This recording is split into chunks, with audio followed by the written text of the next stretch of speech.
नमस्कार, आप देख रहे हैं न्यूज 18 का स्पेशल बुलेटिन खबर 1 मिनट और आपके साथ मैं हूं शिप्रा झा, जहां हम आपको दिखाते हैं हर खबर की पूरी विश्लेषण सिर्फ 1 मिनट में। तो चलिए शुरू करते हैं खबरों का सिलसिला। रांची में अमोनिया गैस टैंकर लीक होने के बाद अफरा तफरी का माहौल बन गया। सूचना के बाद पहुंची फायर ब्रिगेड की टीम ने गैस लीकेज पर काबू पाया। गैस लीक होने के कारण स्थानीय ग्रामीण आक्रोशित हो गए थे, जिन्हें पुलिस ने किसी तरह समझाया। पूरी घटना रातू थाना क्षेत्र के तिलता चौक की है। रातू थाना पुलिस ने फैक्ट्री को फिलहाल बंद करने का आदेश दिया है। रातू थाना पुलिस मामले की जांच में जुटी है। घटना के बाद पुलिस ने ट्रैफिक को डाइवर्ट कर दिया है। गैस लीकेज होने के बाद स्थानीय लोग दहशत में आ गए थे, जिसके बाद उन्होंने अनहोनी की आशंका में हंगामा शुरू कर दिया। कई लोग गोदाम के फैक्ट्री के पास पहुंच गए और फैक्ट्री को बंद करने की मांग की। वैसे तो अमोनिया सामान्य तौर पर नुकसानदायक नहीं होती, लेकिन थोड़ी ज्यादा मात्रा में अमोनिया सूंघने पर जान तक जा सकती है। लगातार इसके संपर्क में रहने पर ये त्वचा में जलन, आंख में अस्थायी क्षति या अंधापन जैसी समस्याओं का कारण भी बन जाती है। बिहार में नदियों के उफान में होने की वजह से पानी गांवों और शहरों में घुस गया है, जिसकी वजह से राज्य के कई जिले बाढ़ की चपेट में हैं। सीएम नीतीश कुमार लगातार बाढ़ की स्थिति पर नजर बनाए हुए हैं। सीएम मंगलवार को भागलपुर और खगड़िया में थे, तो बुधवार को नीतीश कुमार कटिहार के इलाकों को देखने पहुंचे। नीतीश कुमार बाढ़ प्रभावित क्षेत्रों का हवाई दौरा भी कर रहे हैं। राहत शिविरों और सामुदायिक किचन का जायजा ले रहे हैं। इसी कड़ी में सीएम ने कटिहार के बाढ़ प्रभावित क्षेत्रों का हवाई सर्वेक्षण किया। एरियल सर्वे के बाद मुख्यमंत्री और उप मुख्यमंत्री तारकिशोर प्रसाद ने बरारी विधानसभा स्थित बीएम कॉलेज पहुंचकर बाढ़ पीड़ितों के लिए बनाए गए कम्युनिटी किचन का निरीक्षण किया। मुख्यमंत्री ने कहा कि बाढ़ पीड़ितों को किसी भी हाल में परेशानी नहीं होने दी जाएगी और हर हाल में सरकार तमाम सुविधाओं के साथ बाढ़ पीड़ितों के साथ है। अभी तक कई जिलों का दौरा सीएम कर चुके हैं, साथ ही लोगों को राहत मिले इसके लिए अधिकारियों को निर्देश भी देते रहे हैं। बिहार के कई जिले बाढ़ की चपेट में हैं और इस बाढ़ के बीच एनडीआरएफ की टीम बाढ़ प्रभावित क्षेत्रों में देवदूत की तरह काम कर रही है। राज्य के अलग अलग जिलों में 17 एनडीआरएफ की टीमें तैनात हैं। लोगों की सुविधा के लिए एनडीआरएफ ने इमरजेंसी कंट्रोल रूम का नंबर भी जारी किया है, जिस नंबर पर फोन कर बाढ़ प्रभावित लोग एनडीआरएफ की मदद ले सकते हैं। समस्तीपुर के मोहिउद्दीन नगर में भी एनडीआरएफ की टीम तैनात है। बिहार सरकार के डिमांड पर 3 अतिरिक्त टीम को भुवनेश्वर से एयरलिफ्ट कराया गया है, जिसमें एक टीम को मोकामा भेजा जा रहा है। एक टीम पटना में रहेगी और एक और टीम जो सरकार अपनी सुविधा के हिसाब से किसी जिले में भेजेगी।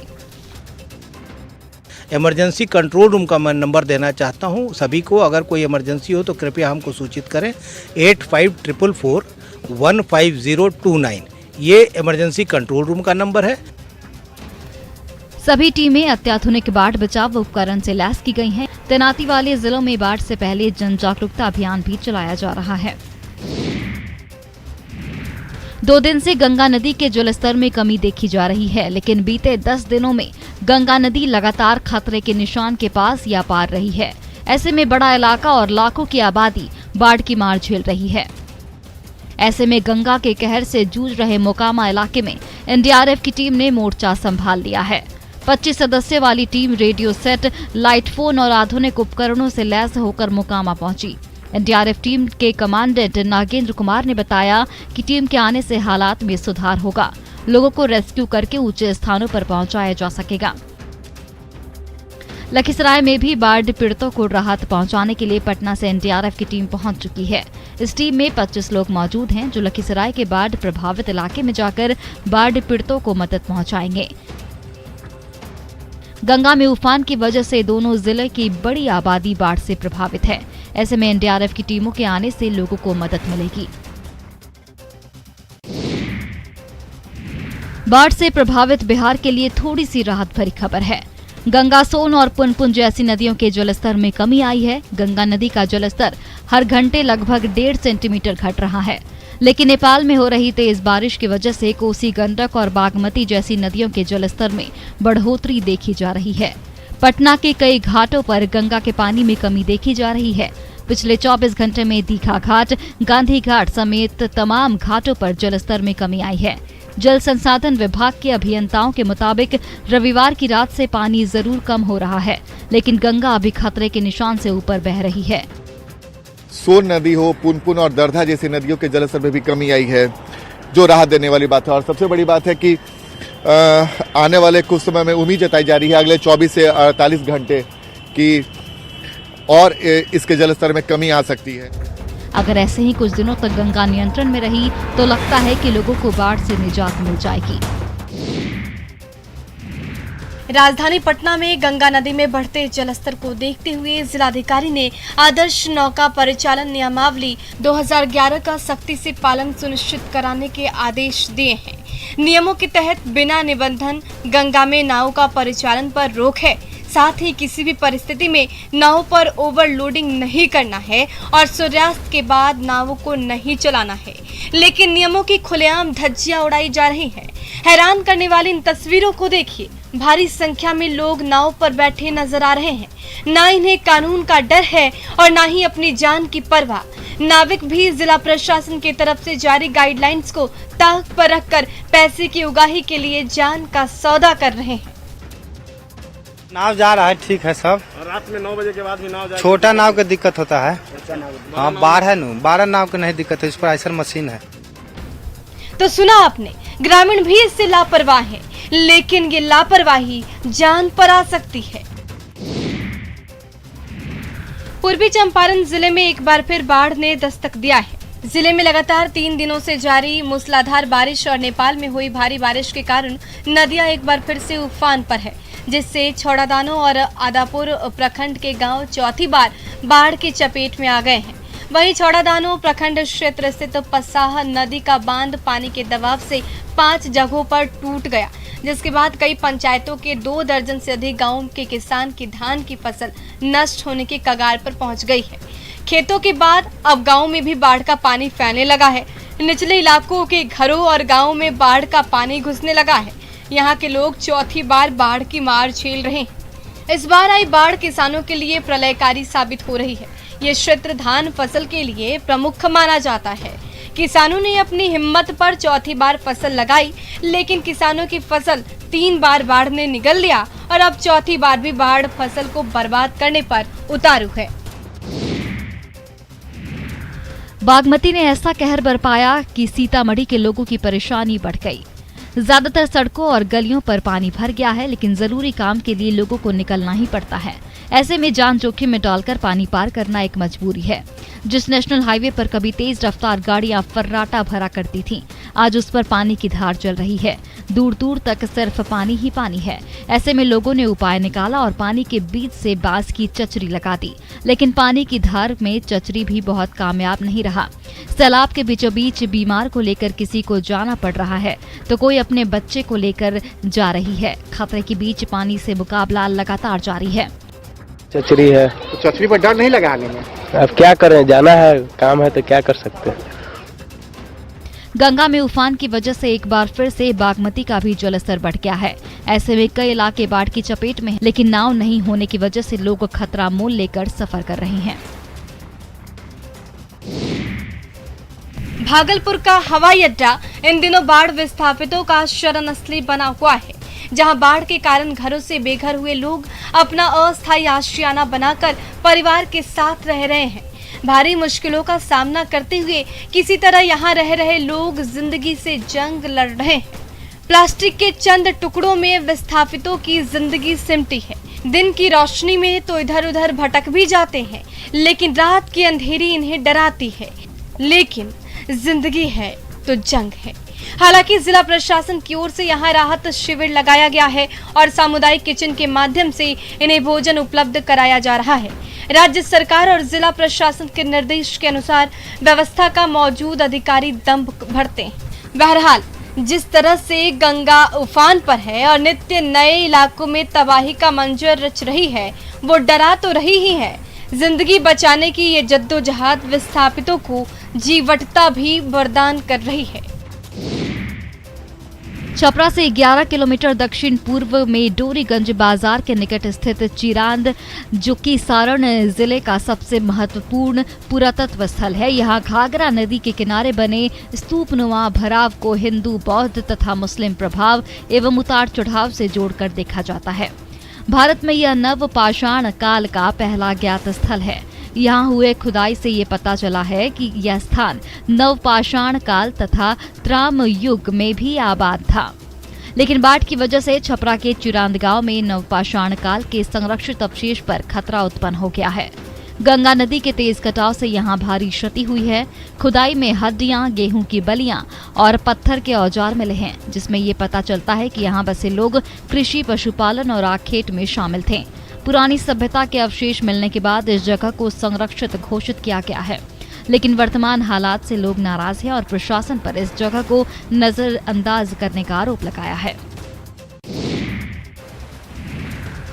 सालों बाद जून से ही कई जिले बाढ़ग्रस्त हैं।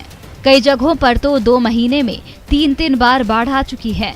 ऐसे में सबसे ज्यादा परेशानी धान के किसानों को हुई है। बाढ़ की वजह से धान के बिचड़े सड़ गए। मधुबनी जिले में भी बाढ़ का पानी उतर गया है, लेकिन इसके बाद भी किसानों की परेशानी कम नहीं हुई है। धान यहाँ की मुख्य फसल है, लेकिन अभी तक धान की रोपनी नहीं हो पाई है। किसानों का कहना है कि बाढ़ के चलते खेतों में लगा धान का बिचड़ा पूरी तरह बर्बाद हो गया। ऐसे में धान की रोपनी के लिए बाजार से बिचड़ा खरीदने को मजबूर हैं, लेकिन बिचड़ा का दाम आसमान छू रहा है। फुलपरास अनुमंडल के किसानों का कहना है कि बाजार में 3 से 4 हजार रुपए प्रति कट्ठा की दर से बिचड़ा मिल रहा है। हम लोग का ये तटबंधन जो हुआ है ना, उसके कारण और जो है जमीन का क्षति हुआ कि जो भी धान था उसे दोबारा रोपने जा रहे हैं बिया खरीद के। जरूरत है कि प्रशासन मदद करे ताकि किसानों को कम दाम पर बिचड़ा मिल सके। मधुबनी जिले में बेनीपट्टी अनुमंडल के किसान पहले जहां बाढ़ की तबाही से परेशान थे, वहीं अब खाद की कालाबाजारी से परेशान हो रहे हैं। खासकर नेपाल सीमा से सटे हरलाखी प्रखंड के किसानों का कहना है कि खाद विक्रेताओं की कालाबाजारी के चलते यहां के किसानों को सही दाम पर खाद नहीं मिल पाता है। किसानों का ये भी आरोप है कि खाद विक्रेता मनमाना मुनाफा कमाने के चलते साइकिल और बाइक के जरिए चोरी छिपे खाद की बोरी नेपाल सप्लाई करवाते हैं। स्थानीय लोगों का कहना है कि सीमावर्ती इलाके में न सिर्फ रात के अंधेरे में बल्कि दिन के उजाले में भी साइकिल और बाइक पर खाद की ढुलाई होती रहती है। समस्या तो ये है जो यहाँ नेपाल ब्लैक हो रहा है और यहाँ किसान सब मर रहा है। सब नेपाल जैसे 800-900 का 1000 रुपये बोरा मिलता है, वो लोग सप्लाई कर देता है। हालांकि कृषि विभाग का कहना है कि जहां कहीं भी शिकायत मिल रही है उस इलाके में खाद दुकानों के स्टॉक की जांच की जा रही है। गड़बड़ी मिलने पर सख्त कार्रवाई की जाएगी।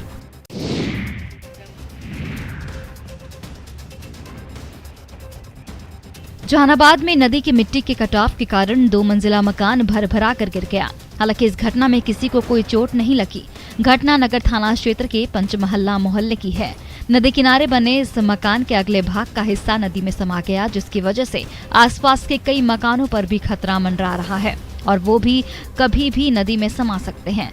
3 साल पहले पंचमहला के रहने वाले बैजनाथ चौधरी ने नदी के किनारे 2 मंजिला मकान बनाया था। हालांकि 4 माह पहले शराब बरामदगी मामले में इस मकान को सील कर दिया गया, जिसकी वजह से कोई घर में रह नहीं रहा था। लोगों ने बताया कि दर्धा नदी में आई बाढ़ से हुए मिट्टी के कटाव के कारण 2 मंजिला मकान पूरी तरह से भरभरा कर नदी में ही जा गिरा। सूचना पाकर मौके पर प्रशासन की टीम पहुंची और हालात का जायजा लिया। सीओ ने बताया कि इस पूरे एरिया का नापी कराया जा रहा है। अगर नदी के अतिक्रमण में पाया गया तो मकानों को तोड़कर हटा दिया जाएगा।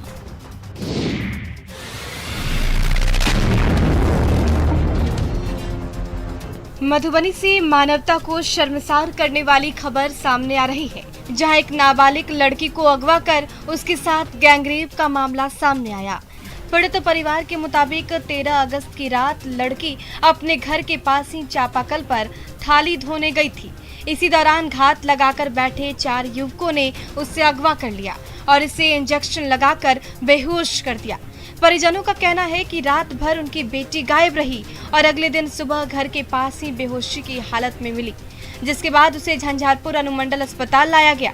फिलहाल पीड़ित परिवार की शिकायत पर झंझारपुर थाने में 4 युवकों पर नाबालिग लड़की को अगवा करने और उसके साथ गैंगरेप के आरोप में नामजद केस दर्ज किया गया है। दिया गया कल थाना में कि उनकी नाबालिग पुत्री के साथ 3-4 लड़कों के साथ में उनके साथ मिलकर के गलत व्यवहार किया है। इस संदर्भ में हम लोग इन्वेस्टिगेट कर रहे हैं।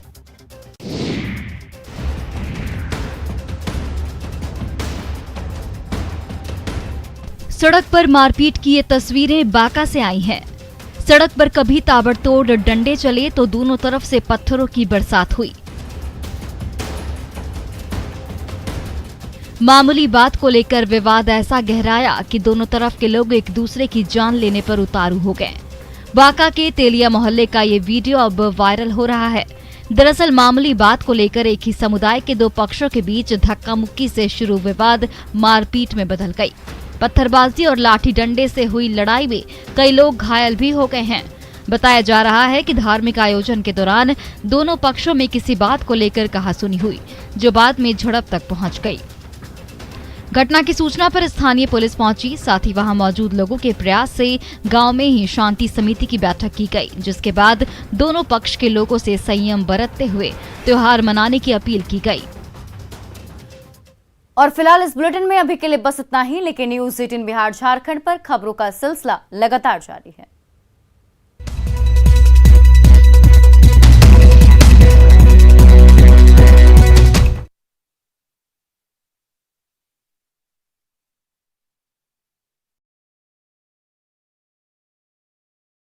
सिवान से भी एक भयावह तस्वीर सामने आई, जहां अचानक नहर का बांध टूटने से 2 गांवों में पानी घुस गया।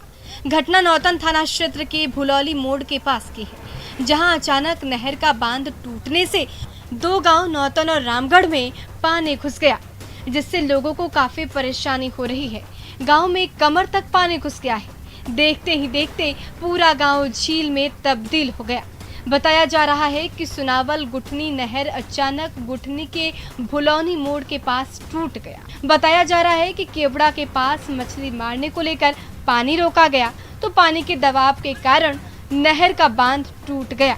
अब देखना होगा कि कब तक मरम्मत का कार्य होता है और कब तक ग्रामीण राहत की सांस ले पाते हैं।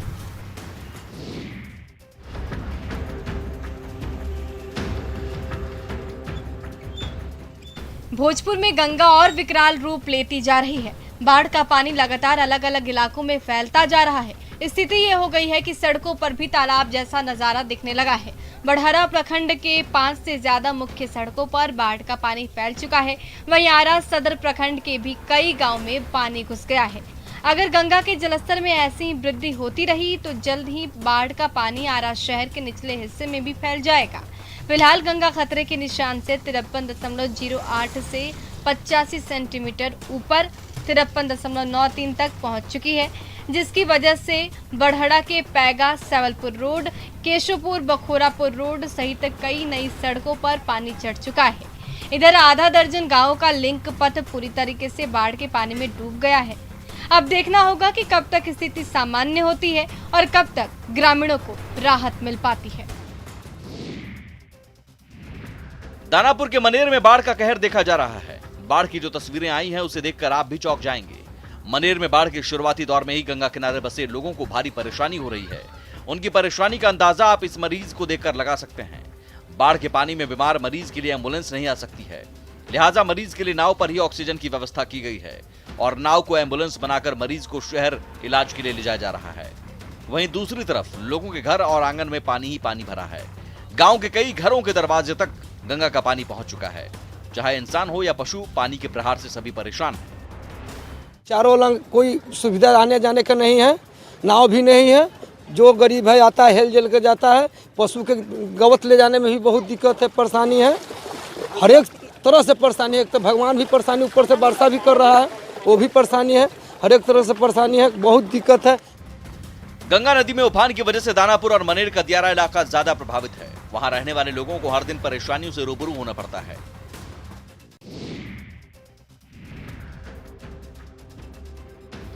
खगड़िया में गंगा नदी खतरे के निशान से ऊपर बह रही है, जिसके कारण गोगरी प्रखंड में इटहरी पंचायत के रामपुर से भुरिया दियारा जाने वाली सड़क पर बाढ़ का पानी आ गया है। सड़क पर पानी आ जाने के चलते यातायात व्यवस्था प्रभावित हुई है। हैरानी की बात यह है कि पिछले 2 साल से यहाँ का पुल क्षतिग्रस्त है, लेकिन कोई भी इसे ठीक करने का सुध नहीं लेता।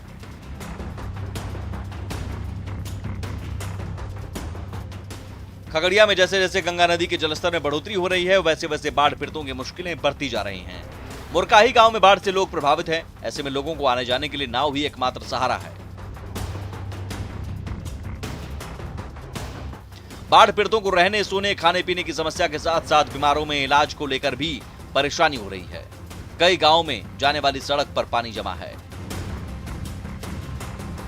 बाढ़ से घिरे गांव में आवागमन के साथ कई प्रकार की परेशानी हो रही है।